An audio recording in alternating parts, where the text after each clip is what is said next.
ఈ రాష్ట్రానికి నేను మొన్నటి వరకు యువరాజును, నేనే రారాజును, సిరిసిల్ల నాది ఒక సామ్రాజ్యం, నేను తెలంగాణ వాదిని అని చెప్పి చెప్పుకున్న ఈ స్థానిక ఎమ్మెల్యే కల్వకుంట్ల తారక రామ గారి యొక్క భాగవతం బయటపడింది.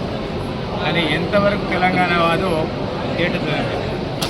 ఇండియా కూటమి అభ్యర్థి జస్టిస్ సుదర్శన్ రెడ్డి గారిని ఇండియా కూటమి అభ్యర్థిగా నిలబెట్టగానే వాళ్ళు సాష్టాంగ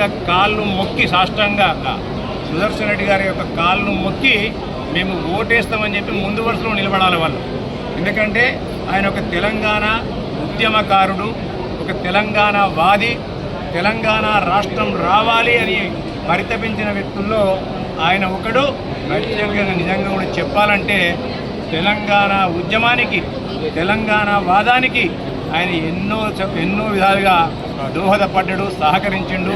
అన్ని విధాల నీ పార్టీని ఆదుకున్న వ్యక్తి ఆయన. కేవలం తెలంగాణ అనేది వాళ్ళ దోపిడికి ఒక ఆయుధంగా మలుచుకున్నారన్న దానికి దీని ద్వారా తేటతెల్లమైంది.